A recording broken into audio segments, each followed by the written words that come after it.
Oui, en ce moment, effectivement, le monde est aux abois à cause de ce petit virus invisible, mais qui fait peur à tout le monde, même aux grandes puissances comme la Chine, comme les États-Unis, comme la France, eux qui ont des armes nucléaires, qui sont incapables de faire face à ce virus.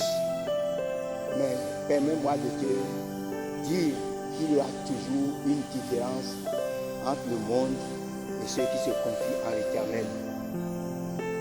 Si toi, tu peux être du côté de l'Éternel Dieu, tu remarqueras également cette différence. Nous allons lire dans la parole de Dieu qui nous rassure, la parole de Dieu qui nous met à l'aise, la parole de Dieu sur laquelle nous comptons. Nous allons lire dans le livre d'Exode, chapitre 11. Nous lirons que deux petits versets, le verset 6 et le verset 7. Exode chapitre 11, versets 6 et 7 nous disent: il y aura dans tout le pays d'Égypte de grands cris, tels qu'il n'y en a point eu et qu'il n'y en aura plus de semblables. Mais parmi tous les enfants d'Israël, depuis les animaux, depuis les hommes jusqu'aux animaux, pas même un chien ne remuera sa langue, afin que vous sachiez quelle différence l'Éternel fait entre l'Égypte et Israël. Que le Seigneur bénisse sa parole. Ici, nous sommes au pays d'Égypte, qui en ce moment était la plus grande civilisation. Et c'est dans ce pays que le peuple d'Israël a été formé pendant 430 ans. Le moment est arrivé où l'Éternel Dieu veut délivrer son peuple, le peuple d'Israël, pour qu'il aille à la terre promise. Mais Pharaon en ce moment se prenait pour le Tout-Puissant.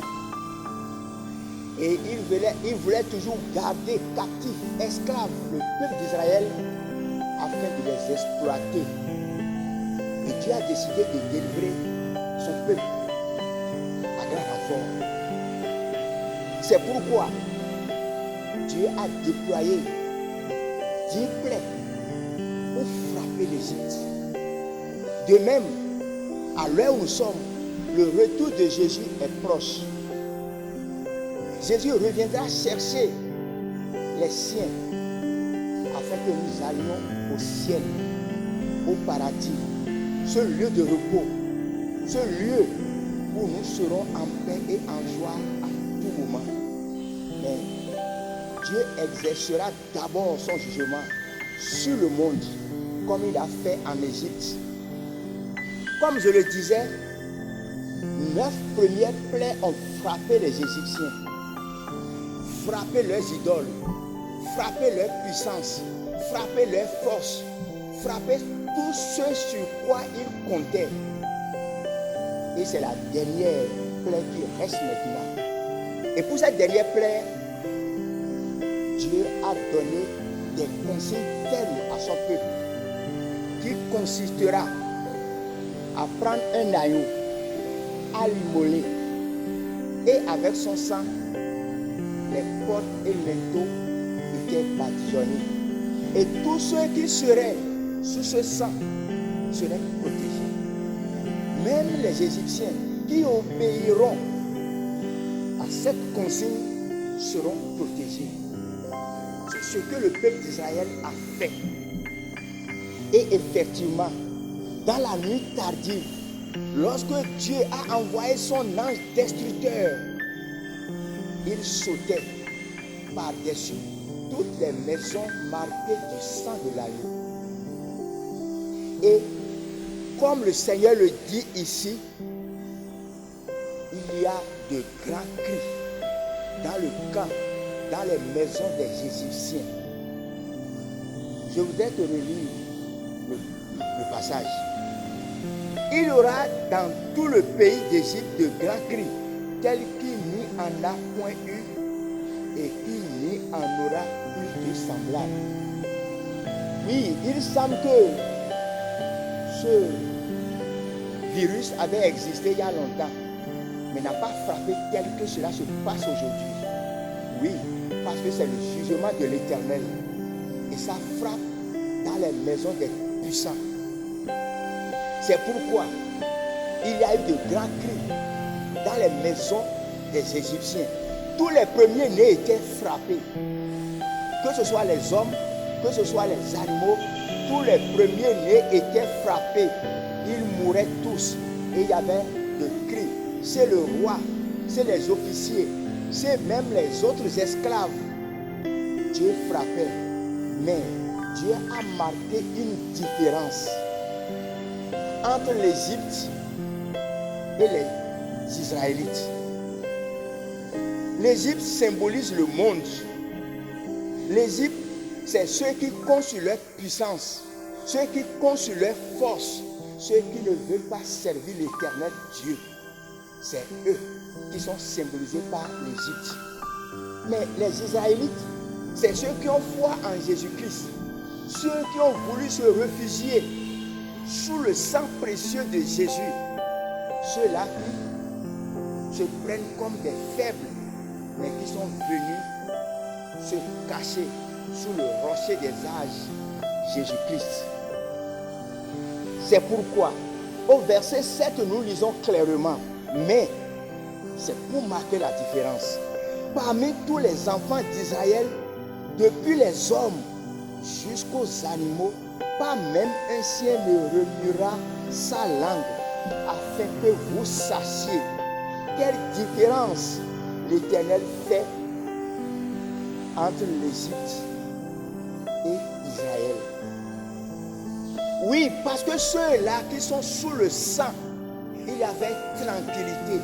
Le silence était total et profond, au point où même les chiens ne puissent remuer leur langue. Vous savez que le chien est l'animal qui, à moins de bruit, se réveille. Vous commencez par aboyer.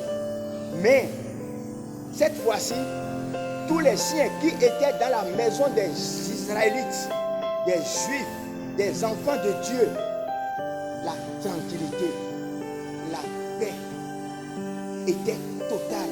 Le silence était plat au point où tout le monde dormait. Il n'y avait rien.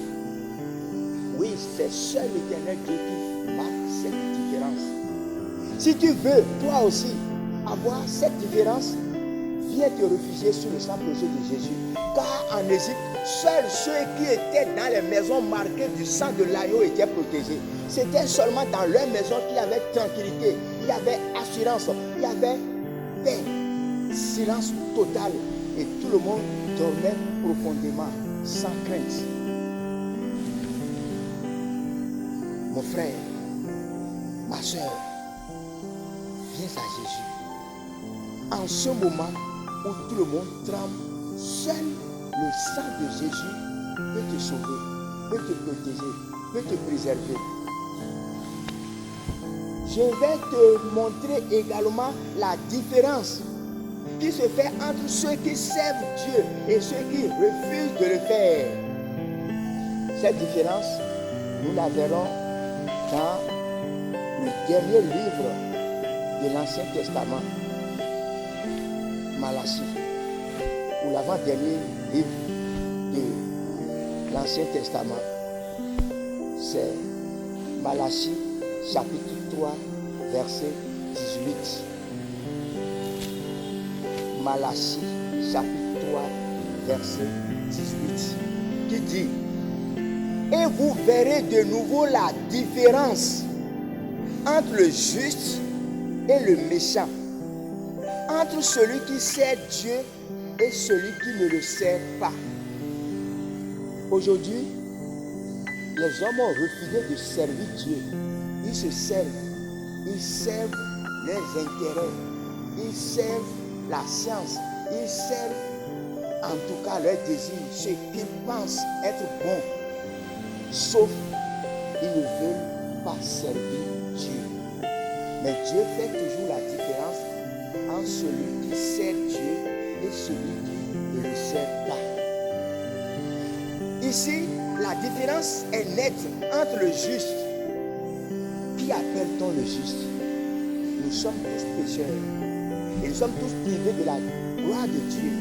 Mais ceux qui ont accepté l'œuvre salvatrice de Jésus-Christ sur la croix, ceux qui se reconnaissent comme pécheurs et qui savent qu'ils ont besoin d'un sauveur, d'un Seigneur, d'un maître, d'un rédempteur, d'un merci, Jésus-Christ, c'est ceux-là qui sont déclarés justes. Je ne suis pas meilleur que les autres. Je ne suis pas meilleur que toi. Mais étant en Jésus-Christ, je suis déclaré juste. La justice de Jésus-Christ m'est imputée. Pas parce que je le mérite. Pas parce que j'ai fait quelque chose. Non, mais juste parce que j'ai accepté que Jésus a déjà payé le prix de mes péchés. Par son sang versé à la croix, par sa vie donnée. C'est pourquoi je bénéficie de cette différence. Toi qui m'écoutes, ne veux-tu pas bénéficier de cette différence? Alors, accepte servir Dieu. Accepte Jésus-Christ comme ton Seigneur et Sauveur personnel. Viens à lui. Viens sous ses ailes. Je ne parle pas de la religion. Non, mais je parle de ceux qui sont venus à Jésus. Car il a dit, venez à moi, vous tous qui êtes fatigués et chargés. C'est à lui qu'il faut aller. C'est à Jésus-Christ. Ce n'est pas à ma dénomination. Ce n'est pas à mon église. Ce n'est pas à une religion donnée. Mais c'est à Jésus. Il est le seul capable de faire cette différence. Parce qu'il a payé le prix. Il a été à la croix. Il a accepté les coups, les blessures, les crachats. Il a été traité comme de vils individus, comme un criminel. À cause de moi, à cause de toi. Si tu l'acceptes, tu verras la différence. Mais si tu le rejettes, il te rejettera. Parce que tu auras choisi. Car depuis très longtemps, Dieu avait toujours dit, voici le chemin de la vie et voici le chemin de la mort. Mais je te conseille de choisir le chemin de la vie pour vivre. Mais le choix est toujours donné à quiconque. Le choix t'est donné. Si tu choisis de continuer à vivre tel que tu vivais sans Jésus, tu ne verras pas la différence. Mais si tu viens à Jésus, tu verras la différence. C'est pourquoi ici, les méchants sont traités différemment par rapport aux justes. Les méchants, c'est toi qui refuses d'accepter Jésus-Christ comme ton Seigneur et Sauveur personnel. Tu te crois intelligent, tu te crois connaisseur, tu crois avoir déjà une religion qui peut te défendre. Il n'y en a pas. Jésus est le seul chemin. La vie, la vérité, la lumière, le pain de vie. Il est le seul suffisant. Sans lui, tu ne peux rien. C'est pourquoi, avec lui, Covid-19 ne pourra pas t'atteindre. Et même si tu étais déjà atteint, maintenant, à l'heure où nous parlons, si tu viens à Jésus, il est le seul capable de te délivrer, de te guérir. C'est pourquoi, fais-lui confiance. S'il a pu ressusciter Lazare qui est mort, enterré depuis plusieurs jours, tout ce qui est mort en toi, si tu comptes sur lui, tout sera ressuscité, même dans tes affaires. Parce que à l'heure où nous parlons, ce n'est pas seulement la maladie qui frappe. Les affaires sont ralenties. Parce que les buvettes, les bars, les restaurants, les grandes boutiques, les universités sont fermées. Regardez, toutes les compétitions au monde sont suspendues. Vous savez ce que rapporte le football, le sport aujourd'hui au monde. Mais à cause de ce virus, Covid-19, tout est suspendu. Mais si tu es avec Jésus, le mal ne t'atteindra pas.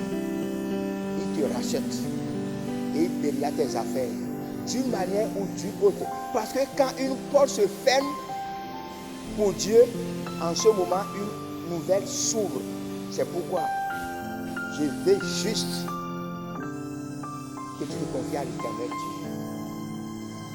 Es-tu prêt? Si tu es prêt, je vais prier pour toi. Baisse la tête. Suis-moi. Seigneur Jésus, tu es le seul qui fait la différence. Tu es le seul capable de protéger, de préserver, de sauver, de délivrer, de guérir de tout mal. Oui, tu es le grand et le bon berger. Voici ceux qui viennent à toi, ceux qui ont écouté ta parole et qui se confient maintenant en toi. Tu ne rejettes jamais celui qui vient à toi. Parce que tu es venu pour nous les pécheurs. Et il est pardonné. Et que tu les reçoives dans ton royaume, sous tes ailes. Et que tu les préserves. Que ceux qui sont déjà atteints soient guéris. Merci parce que dans ta fidélité, tu le fais. À ton nom donne gloire. C'est au nom de Jésus que j'ai prié. Amen.